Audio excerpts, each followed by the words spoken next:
سوال یہ اوکے ہے کہ کیا کسی جی شیعہ لڑکی سے شادی کر سکتے ہیں؟ رافضی کی لڑکی سے شادی کر سکتے کہ نہیں کر سکتے؟ تو جیسا کہ ہم جانتے ہیں کہ جو عقائد ہیں، اگر وہ واقعی میں رافضی ہے اور واقعی میں رافضی کے وہی عقائد ہیں جو اسلام کے خلاف ہیں، جو سیدھے سیدھے کفر ہیں، تو نہیں کر سکتے۔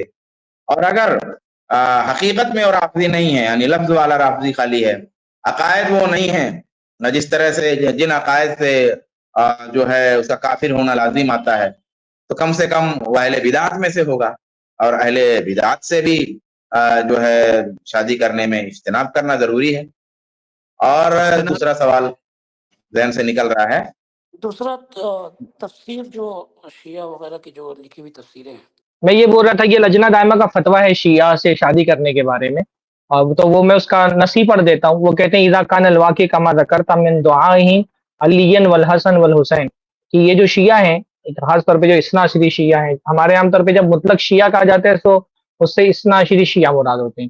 تو اثنا عشری حضرات جو ہے نا، میں نے پہلے حصے میں بھی بات ہم نے کہی تھی کہ ان سے ہمارا بنیادی اختلاف توحید کو لے کر کے، تو وہ باقاعدہ حضرت علی، حضرت حسن، حضرت حسین ان کو پکارتے ہیں، ان کو ان صفات سے متصف قرار دیتے ہیں جو اللہ تعالیٰ کے صفات ہیں، اور ان کو دعا کرتے ہیں ان سے۔ تو یہ جو ان کا شرک ہے، یہ شرک اکبر ہے، یہ ایسا شرک ہے جو ان کو ملت سے خارج کر دیتا ہے۔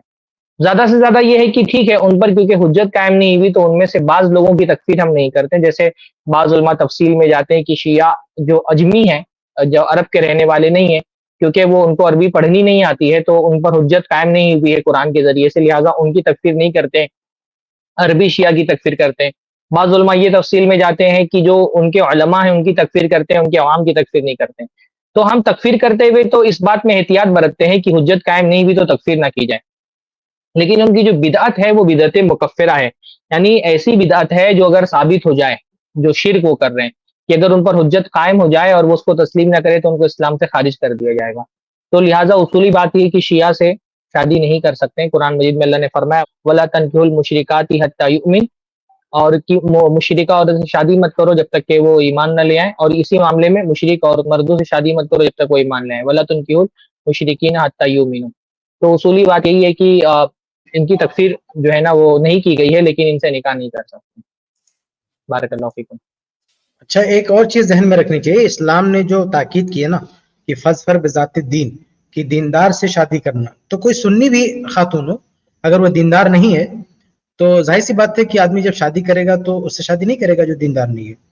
تو اب جو فاسق فاجر نہیں بلکہ اس قدر کی عقیدے میں خرابی ہے، ایمان میں خرابی ہے، اگر تکفیر نہ بھی کریں تو بھی ہم یہ نہیں کہیں گے کہ ان سے شادی کر سکتے ہیں۔ جائز تکفیر نہ کرنے کا یہ مطلب نہیں کہ شادی کر لیں۔ تو ہم تو سنیوں میں بھی جو سنی خواتین ہے نا، وہ اگر فاسق فاجر ہے تو ہم ان کے بارے میں نہیں کہیں گے کہ شادی کرو۔ تو جو شیعہ خاتون ہے تو جس کے عقیدے میں خلل ہے تو ہم کیسے کہیں گے کہ شادی کر سکو؟ تکفیر کا مسئلہ الگ رکھنے کے باوجود بھی ہم یہ نہیں کہیں گے کہ ان سے شادی کرنا چاہیے۔ اچھا، ہماری جو ساری گفتگو ہو رہی ہے یہ رافضی کے بارے میں، ہماری جتنی گفتگو ہے وہ رافضی کے بارے میں ہے، وہ شیعہ کے بارے میں ہماری گفتگو نہیں ہے، ہماری گفتگو رافضی کے بارے میں۔ اور شیخ فقہی اعتبار سے اگر کوئی فتویٰ دینا ہو تو اس سلسلے میں کیا فتویٰ دیں گے کہ شیعہ شادی کر سکتے ہیں یا نہیں کر سکتے ہیں؟ وہی تو یہ جو میں نے فتویٰ آپ کو بتایا لجنہ دائمہ کا فتویٰ ہے، اس لیے میں نے کہا کہ وہ ہماری طرف سے نہیں، وہ لجنہ دائمہ کا فتویٰ ہے کہ نہیں کر سکتے۔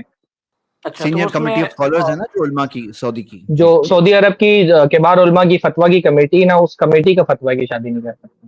یعنی مناسب اور غیر مناسب کی بات نہیں، بالکل جائز اور ناجائز کی بات ہے۔ جی جی ٹھیک ہے ٹھیک ہے ٹھیک ہے۔ تو شیخ آخری سوال میرا رہ گیا تھا اس سلسلے میں، اگر اس کلپ کی فل ویڈیو دیکھنے کے لیے ہمارے چینل پر ضرور آئیں۔ آئی پلس ٹی وی نے ایک نیا یوٹیوب چینل شروع کیا ہے جس کا نام ہے آئی پلس ٹی وی اختلاف کا حل۔ اس چینل پر صرف اختلافی مسائل پر ویڈیوز آئے گی، لیکن دلائل کے ساتھ اور بھائی چارگی کے ساتھ۔ آپ کو میں دعوت دیتا ہوں کہ آپ بھی ہمارے اس چینل کو سبسکرائب کریں، ہماری ویڈیوز کو شیئر کریں اور نوٹیفیکیشن آئیکن کو آل سلیکٹ کریں تاکہ آپ کو ہماری ویڈیوز کا نوٹیفیکیشن مل سکے۔ جزاک اللہ خیر، والسلام علیکم ورحمۃ اللہ۔